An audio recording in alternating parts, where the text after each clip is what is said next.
Welcome to the live online service, Sunday service of the Unitarian Universalist Church of Urbana-Champaign. Our mission is to build community, seek inspiration, promote justice, and find peace. I am Reverend Florence Kaplow, the minister of this church, coming to you live from my living room with the help of many people. I want to particularly lift up Sean Bartell, who is running our live stream this morning and has been a stalwart volunteer through this spring. Thank you, Sean and Chris Hanauer. Also, I want to thank radio station WRFU 104.5 FM. They have continued to stream our services live on Sunday morning on the local radio station, and we are so grateful. This is the last service I will be leading for a while. Starting next week, our extraordinary worship committee will be leading our summer services. You can imagine that we'll be moving from our sanctuary to our virtual sanctuary to our virtual fellowship hall, as we would do in a regular summer, starting next week. So please join in for those services as well. Our Soul Matters theme for July is compassion. If ever there was a time to cultivate compassion, it is now. As the pandemic continues to rage across our planet, killing the elderly and the most vulnerable, as hundreds of thousands of people go to the streets to protest police violence and killings, and say grief and express grief and rage, and say no more of these killings of our African American brothers and sisters. In the month of Pride, where we recognize the 6th anniversary of the shootings at the Pulse nightclub, and as so many are hungry, out of work, and afraid.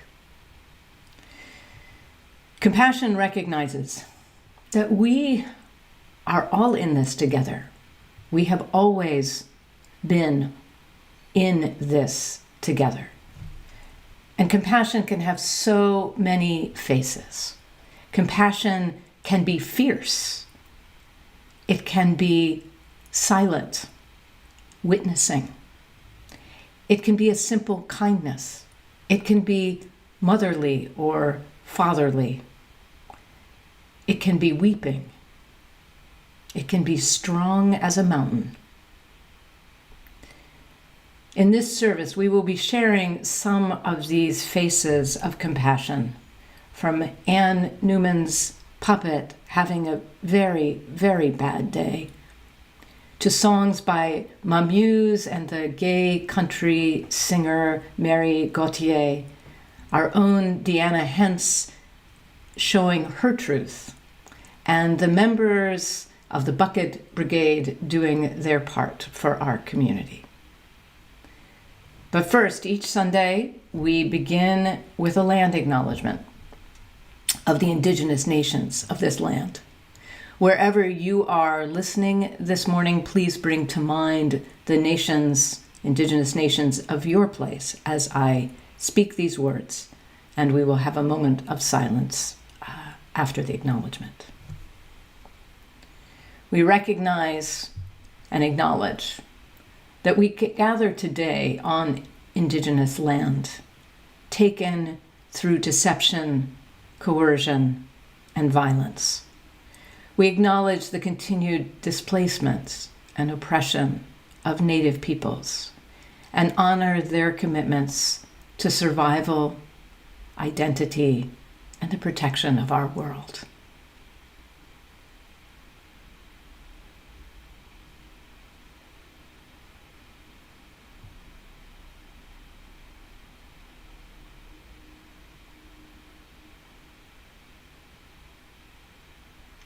Thank you. If you have a joy or sorrow to be shared this morning, you'll see an email address where you can send that joy or sorrow during our prelude.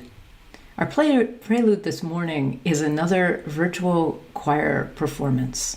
Thanks to our choir members, our choir director, Austin Cody, and the magic of choir member Paul Weston, who put it all together for us. This is one of our favorite UU hymns. Feel free to sing along if you wish.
Each Sunday, we light a flaming chalice to begin our time together in solidarity and connection with Unitarian Universalist congregations across the country and across the world.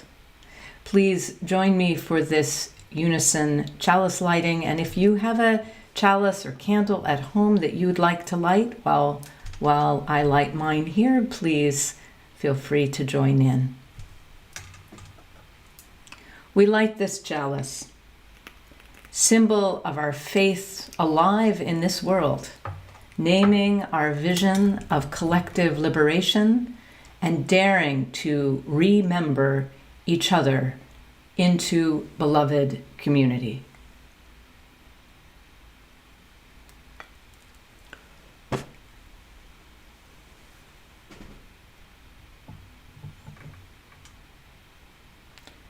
And now I'd like to share a call to worship written by my colleague, UU Minister Gretchen Haley, who serves UU Church in Fort Collins, Colorado.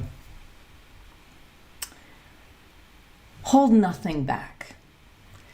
Bring everything you are and long for, all you love, all you fear to lose, the songs that live in your bones, the stories of your breath, the ache that comes to you in the night. Make this time holy, offering the beauty of your beating heart breaking and breaking open again and again. Bring it all here to the altar we have learned to make together, the sacred space we claim, the insistent thread of love and loyalty we refuse to let go. Invoke now the spirit of righteous anger and grief that you keep at bay, yet still burns within you. Know this fire as your inheritance. Remember yourself here in rites ancient and new. Feel in this circle all those who have fought for freedom, not just for one, but for all. The steady march of courageous love that lives here now and calls us on. Come, let us worship together. And now, please welcome Anne Newman and her puppet friends. One of them has just had a very, very bad day. Have you ever had a very, very bad day, and then a friend did just the right thing to make it better?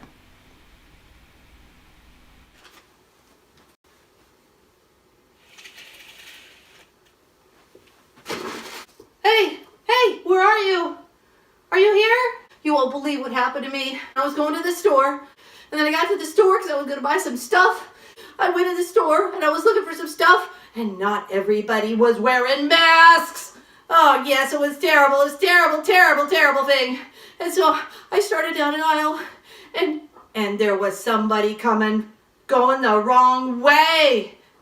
That's right. You know how they got those things on the floor that you gotta watch to see which way to go? Yeah, just like that. Well, they were going the wrong way. So I frowned at them really hard. I was so mad. And then I went into the next aisle, and I had to go down the aisle, and it turned out I was going the wrong way. Yeah, and so people were frowning at me, and they were so mad. Yeah, it was terrible. And so then I took my stuff. Well, I couldn't find all the stuff I needed, so I ended up actually buying a bunch of stuff I didn't need, and so I took it up to the counter. So then I went into the self-checkout, and I don't always like that because it's hard for me, and I get discombobulated, and I was super discombobulated today because of all that had happened. And so I went and I put my stuff on the scanner, and the voice just kept saying, "Put your item in the bag."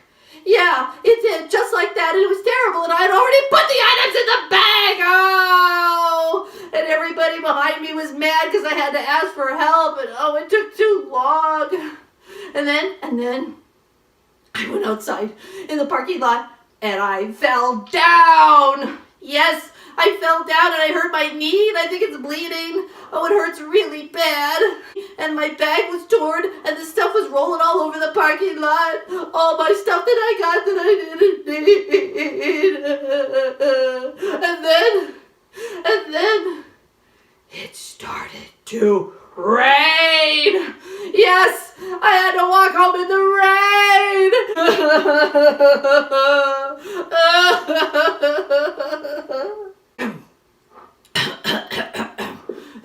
Oh, thanks.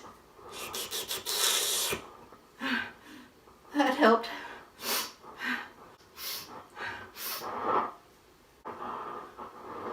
But, oh, thanks.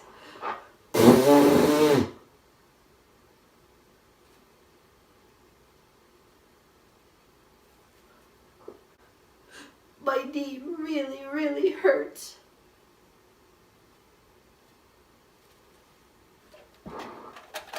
What's that? Band-Aids? Well, yeah, that might help. Thanks. Yeah. Oh, I'm so cold. I'm cold and wet from the rain. It was such a bad, bad day.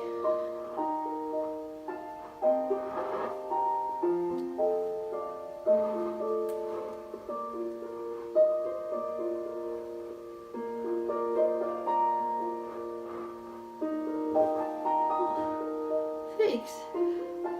This does help, actually. Yeah. You know what? You're the most compassionate person I know. No, really. You always know what to say.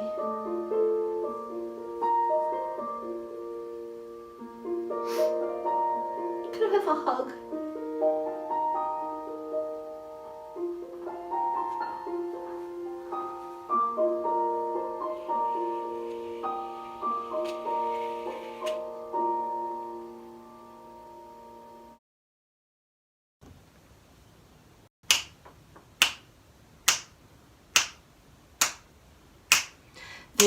was a time I believed life was over for me. There was a time I believed my life was over.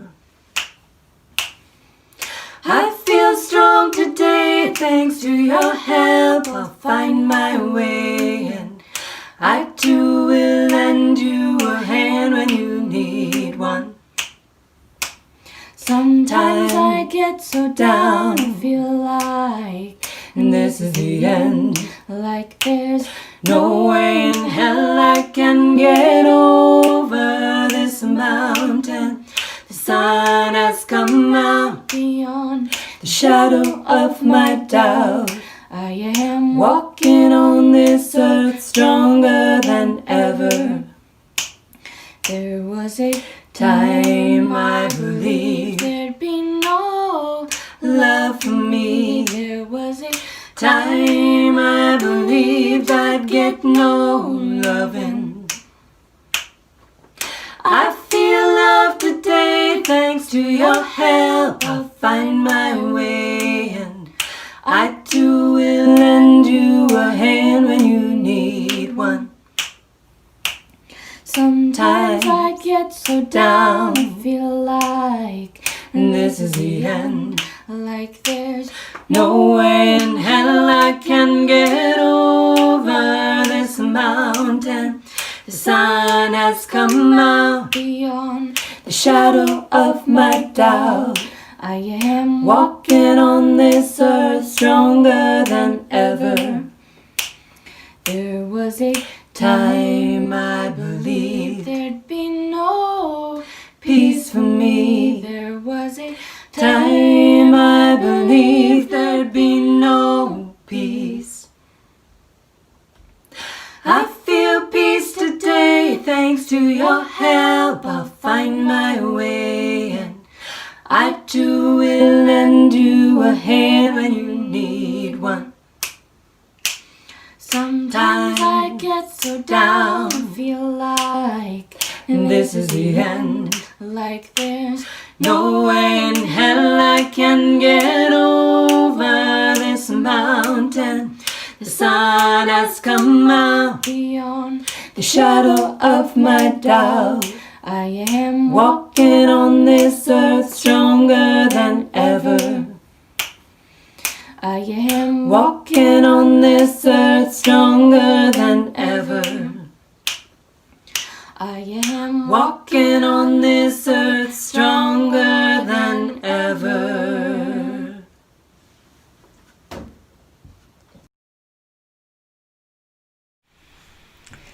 Thank you, Amy and Jamie, with your beautiful family harmony. Each Sunday, we bring our individual joys and sorrows with us to this time together. Wherever you are listening or watching today, please bring to mind what you are carrying in your heart as we sing or listen to this blessing song that we sing each Sunday. Please feel free to join in or just let it wash over you as a blessing. This is also the time, if you wish to send in a joy or sorrow to be read aloud, please send it during this time and it will be read. Thank you.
I have a joy here from Tesla and Thomas Barak.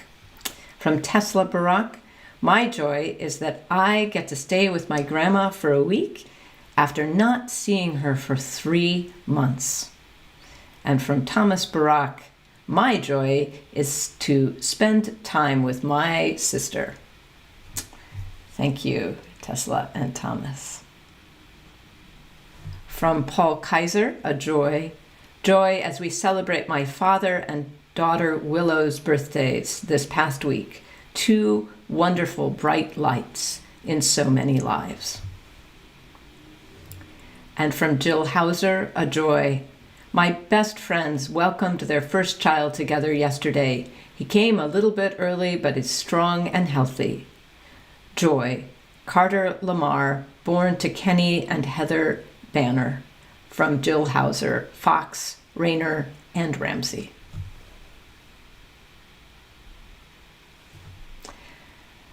And I just want to express a sorrow that there has been another police killing, this time in Atlanta this weekend, Rayshard Brooks, just acknowledging his loss. We will now have a time of silence, meditation, reflection, and prayer.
We, as Unitarian Universalists, acknowledge and affirm that we are part of the sacred web of life, the web of our connections with each other, with our community, and with the wider world. If there is ever a time that we know this, it is now. In case you have missed our many emails and announcements, today at 1 o'clock is our annual meeting for voting members of UUCUC. And there's a request to sign in not at 1 o'clock but at 12:45 to allow for the checking of the member rolls and ironing out any technical difficulties before the meeting actually begins at 1. We need 20% of our voting members at this meeting in order to have the meeting go forward. So please join. There's some important affirmations in this meeting that are in your meeting packet that was again sent to voting members 10 days or so ago. And the group will be heartbroken if we don't have enough people for the meeting, given how hard they've worked on it. And if you're not familiar with Zoom, there is a small army of Zoom folk waiting to help you, and you can call in as well as participate via laptop or iPad. So don't be afraid. We're all there to help, and please join if you are a voting member. Because of this, we will have no virtual coffee hour today after the service. Sorry, folks, you will just have to drink coffee in your pajamas on your own between the end of the service and the beginning of the annual meeting. Each month, we share half of our Sunday offering in connection with an organization in alignment with our values. This month, June, is Pride Month, and appropriately, our shared offering is Uniting Pride of Champaign County, which does such great work supporting the LGBTQ plus community here, and particularly our LGBTQ plus youth and their families. We now have a way to give quickly and easily by text or credit card, and that offering will be shared half with the congregation, with the church, and half with Uniting Pride. Or you can jot down the information you need and make a donation after the service on our website or by check. The offering will now be received.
For those of you who don't know him, Josh Bell is one of our amazingly talented music staff members. Thank you, Josh, for that jazz improvisation. There is a famous Zen family from 8th century China. It is said that this family, the whole family was enlightened, mother, father, and the kids.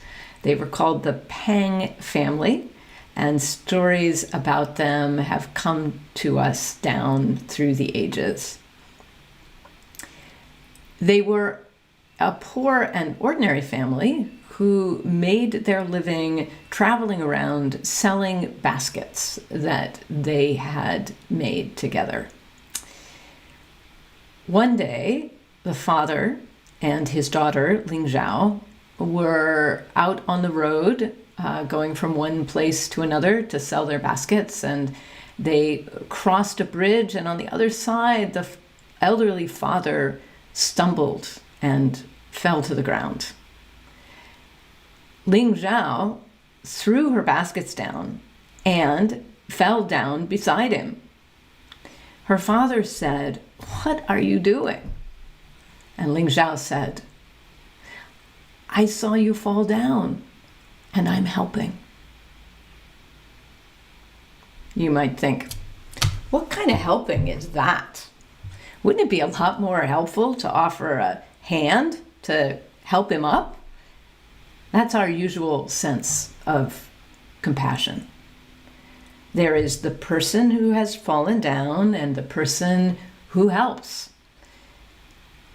But think back to a time when you have fallen down hard, literally or metaphorically, and someone called you and they asked you what they could do to help. Maybe you appreciated that call. Maybe you appreciated the spirit behind it, but maybe not. Maybe you felt the distance between you in that call.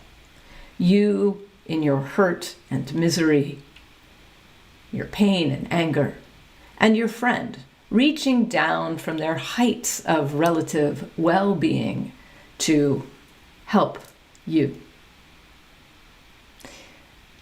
I remember a call from a friend at a time when I was really in the dark, a little bit at one of those not knowing the way forward times. And she offered the advice to me to start keeping a joy journal. I had to restrain myself from throwing the phone across the room for two reasons. One was I teach classes on awakening joy. I know all about joy journals, and I was pretty sure that that was not actually a helpful approach for me at that moment. But worse, much worse, I felt the distance between us. Her unintentional, truly unintentional condescension from her place of relative happiness to my place of pain. She thought she was being compassionate. But for me, it was the opposite. It was almost cruelty. It took us a while to recover, for our friendship to recover from that, though we did.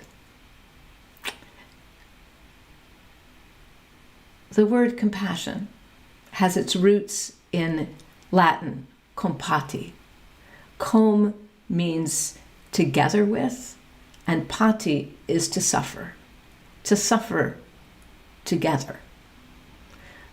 My friend was not suffering together with me at that moment, and I felt it deep in my bones.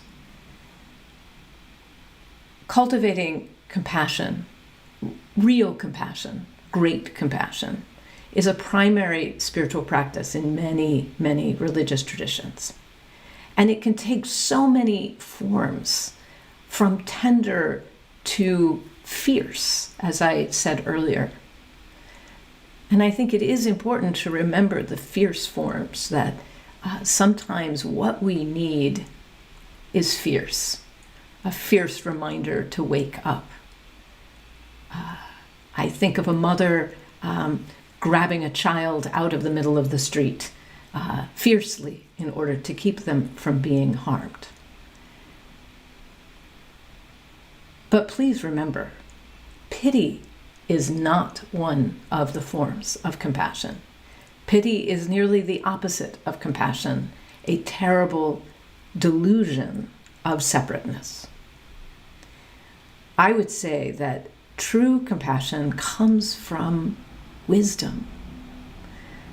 The wisdom of knowing that we are not separate, that what happens to one affects us all, that another person's suffering is indeed my own, and that we deeply affect one another in our actions, in our thoughts, in our words. The other day, Scott Godlew posted a quote on Facebook that has been resonating with me ever since. White supremacy won't die until white people see it as a white issue they need to solve, rather than a black issue they need to empathize with. I'll read that again. White supremacy won't die until white people see it as a white issue they need to solve, rather than a black issue they need to empathize with.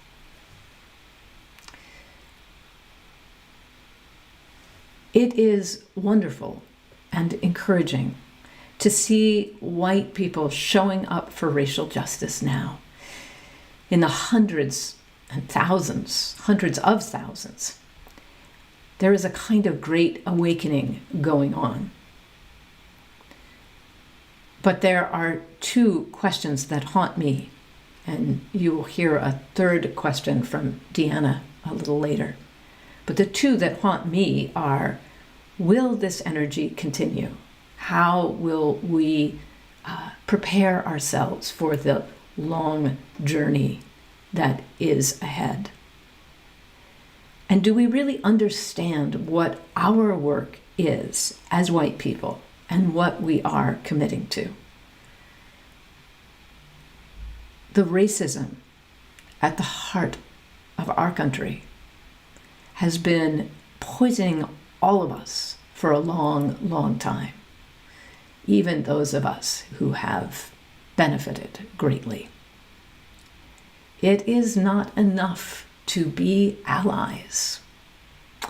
We need to understand that to heal this poison will take every one of us, because we are in this together. We are not separate. No matter what our views are, we are not separate from this poison, from the hatred that infects the heart of our country.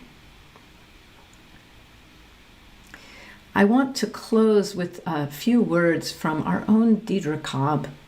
I asked her if she would give a charge for racial justice at my installation as your settled minister a year and a half ago or so. And this is some of what she said. What is racial justice to UUCUC?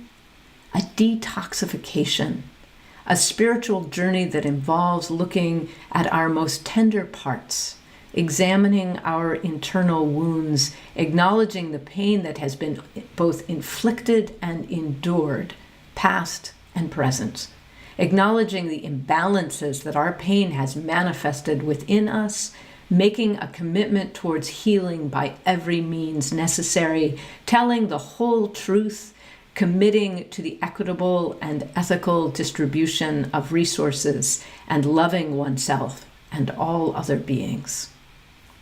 Why racial justice? It is only through our collective healing that we can heal our generational wounds from living in a society steeped in fear and imbalance for so long.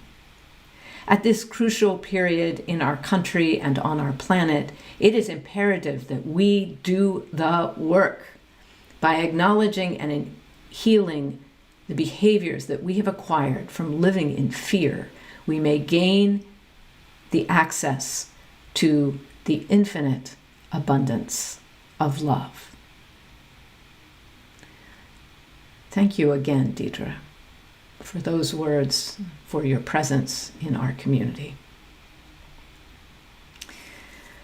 Last week, we heard from Ms. Minnie Pearl Pearson, the president of the local chapter of the NAACP.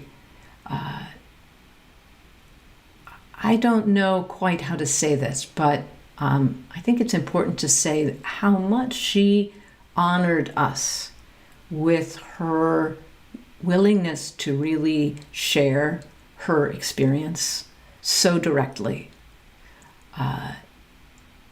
That is not something that is particularly easy or safe to do. And she showed us her heart at this time.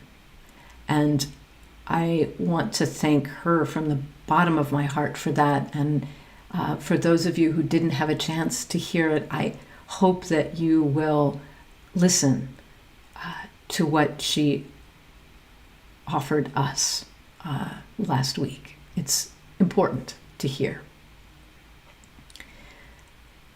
This week, we are hearing from our own Deanna Hentz, the fiercely compassionate and true words from Deanna.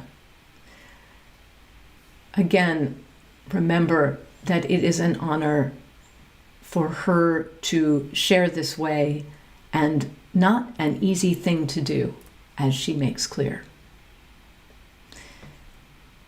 With that, please hear the words that Deanna wanted to offer to you this morning.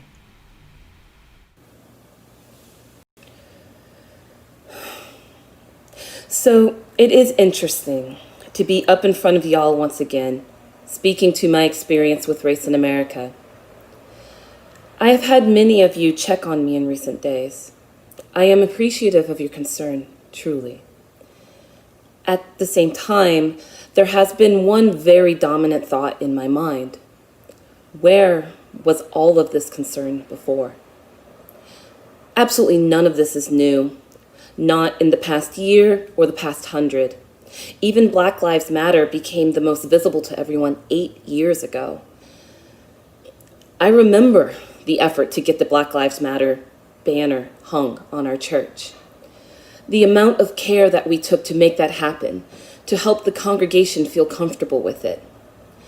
I remember making myself vulnerable to you all, over and over again, to try to help you understand how systemic racism, and racism woven into the fabric of our daily lives, has affected me. I remember asking our other Black members of our congregation to do this with me, knowing and having to accept that to do so was reliving trauma, showing old and new and current and ever-present wounds. I am so grateful and so sorry that I felt the need to ask them to do that. I did that because I could only speak to my own experience, and because I have my own blind spots around how issues of race intersect with pretty much every other aspect and problem our society faces. I do not and cannot speak for any other Black member of this congregation or our community or society. I think the fact that I feel the need to qualify that statement says a lot about how adapted I am to certain realities around how Black people are seen in this country. Many parts of white America are finally waking up to some of those realities, the ones that we as Black people face every day. How we experience those realities are different and molded by the other privileges we do or do not have. Regardless, you hopefully can now appreciate how absolutely lethal those realities are in this one facet surrounding police brutality. And one of the hardest realities for people to accept is that reality does not change. It doesn't matter how wealthy or educated or well-trained or socially acceptable in a variety of other ways I am.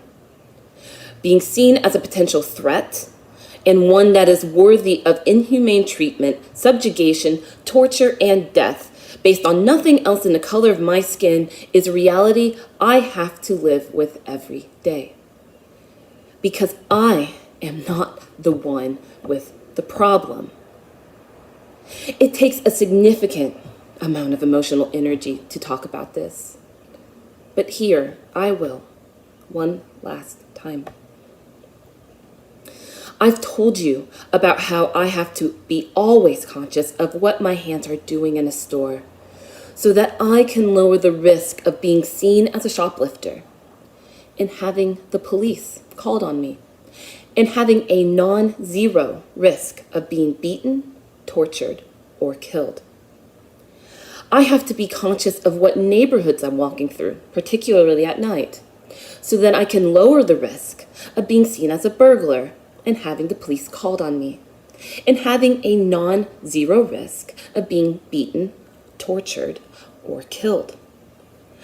I have to tightly control any public expression of anger. I am scared to go to protests.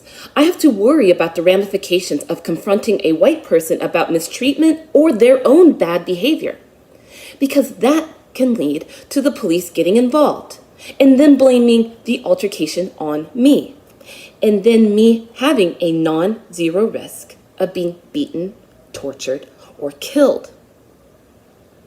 I don't get the luxury of assuming the police will be fair arbiters. I don't get to assume that the respect that I show them will be returned. Every time I interact with the police, I have to pray that it will go okay and that I will get out alive. Because as recent evidence has shown, over and over and over again, even the slightest misstep could end with me dead.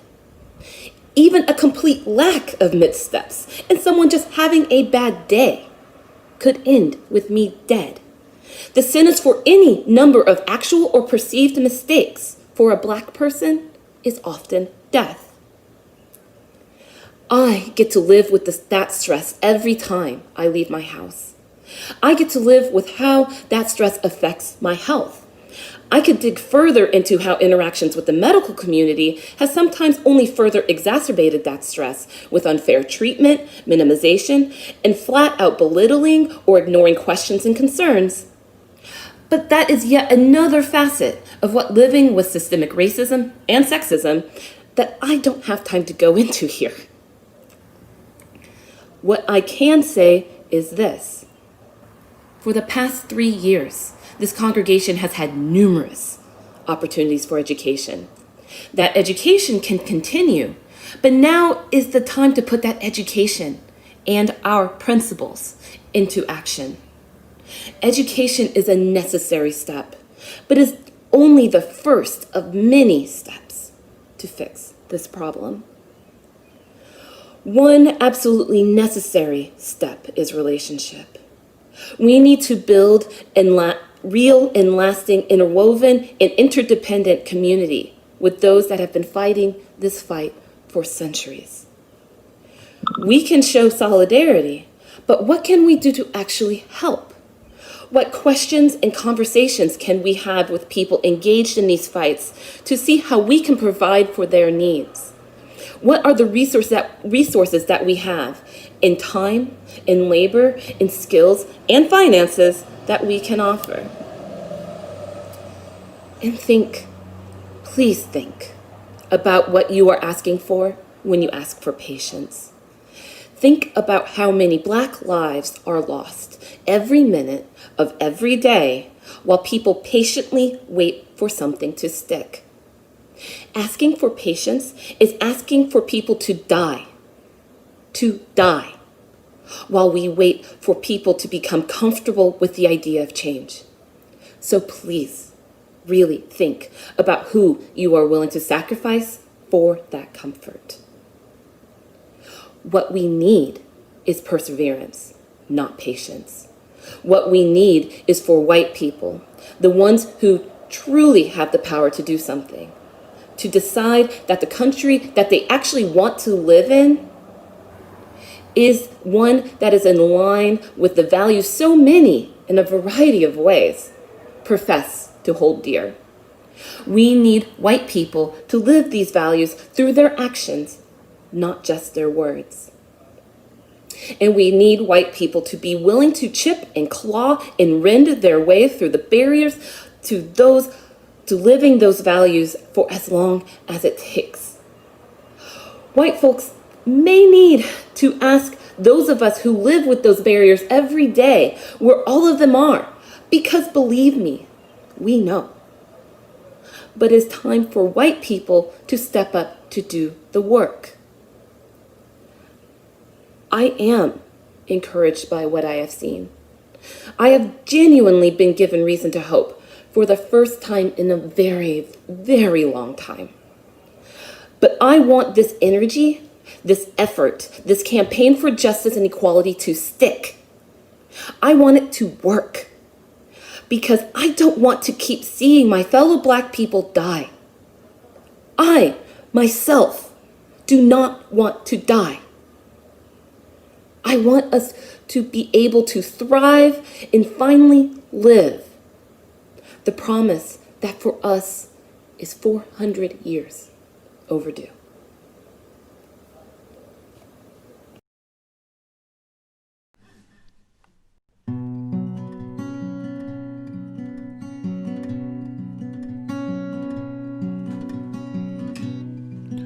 My father could use a little mercy now.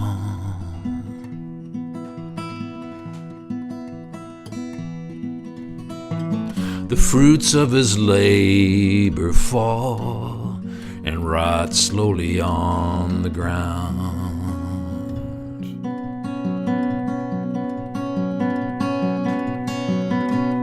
His work is almost over. It won't be long and he won't be around.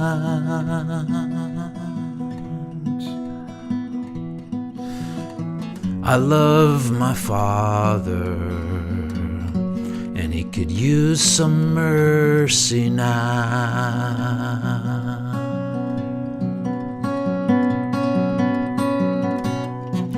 My brother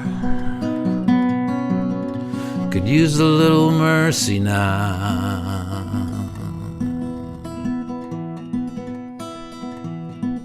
He's a stranger to freedom. He's shackled to his fear and his doubt.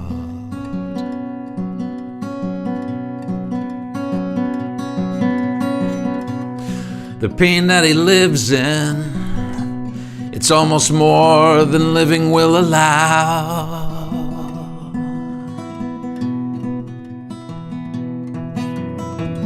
I love my brother, and he could use some mercy now.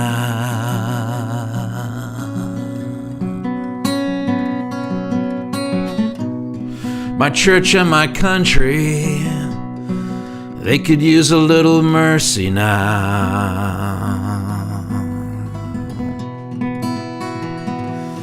As they sink into a poison pit, it's gonna take forever to climb out.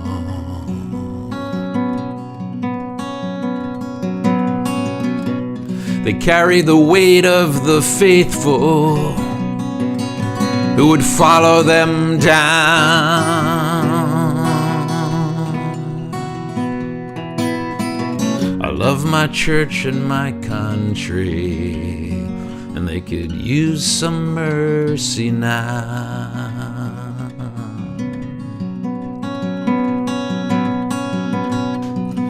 Every living thing could use a little mercy now.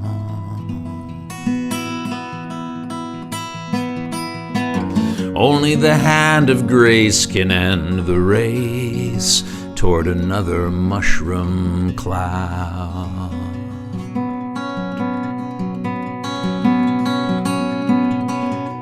People in power, they'll do anything to keep their crown.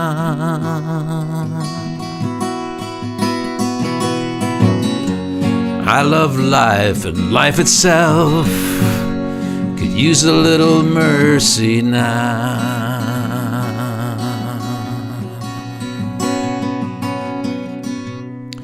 Yeah, we all could use a little mercy now.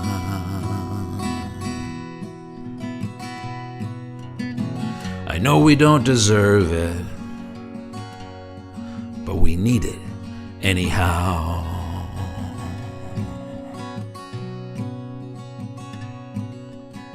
We hang in the balance, dangling between hell and hallowed ground.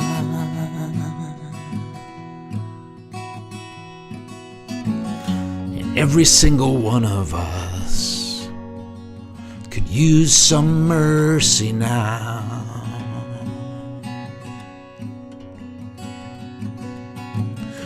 Yes, every single one of us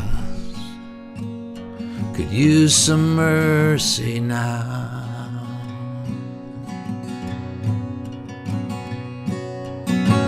Every single one of us could use some mercy now.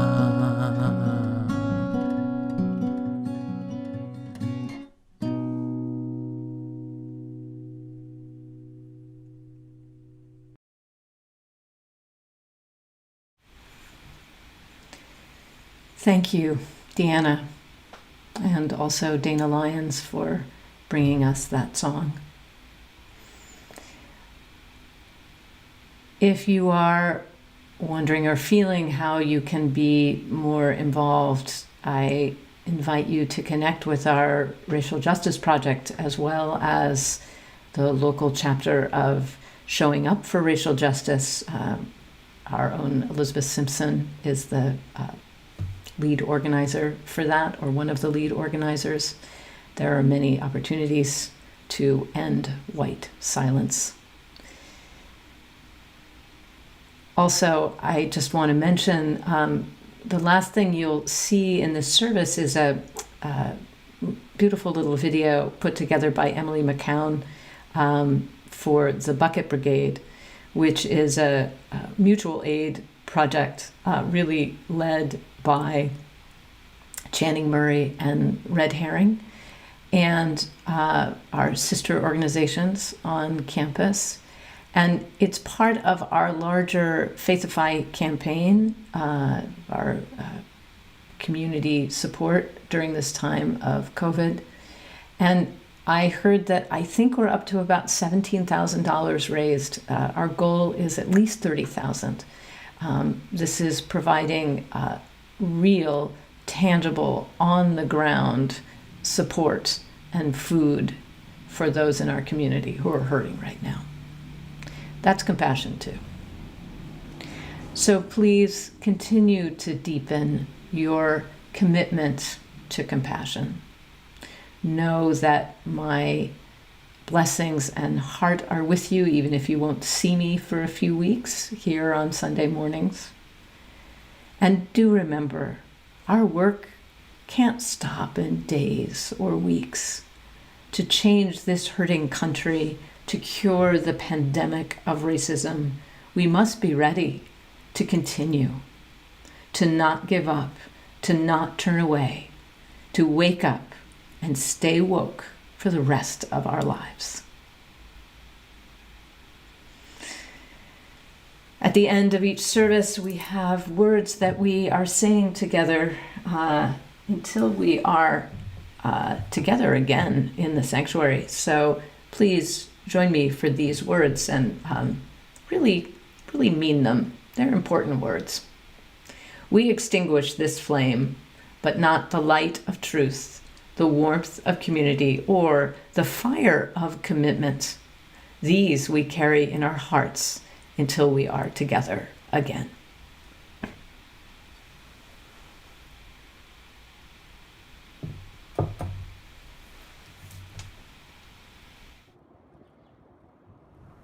Over 10% of families in Champaign County struggle to find their next meal. When COVID-19 hit, these families saw an even greater struggle to get food on their table. In March 2020, our neighbors came together to form the Bucket Brigade. From hand to hand and door to door, Bucket Brigade delivers groceries and supplies to those who need it most in CU. We are the Bucket Brigade. Bucket Brigade! The Bucket Brigade. We are The Bucket Brigade. We are the Bucket Brigade. This is mutual aid. This is mutual aid. This is mutual aid. We are Cunningham Township. We are the Cunningham Township. We are Red Herring. We are Red Herring. We are Channing Murray Foundation. When Christ is called, we answer. If you are hungry and without access, We bring the food to your door. We are neighbors helping neighbors. We are neighbors helping neighbors. We each bring something unique to the table. from surveying the need To prepping the food. And gathering the resources. Each person. every person. Every person has something special to give. When we fight scarcity with generosity. When we fight scarcity with generosity. This town. Our town is resilient. This town. Our town. Champaign-Urbana. Champaign-Urbana is resilient. Because of you. Because of you. Because of me? Because of us. Because of us. Because of all of us.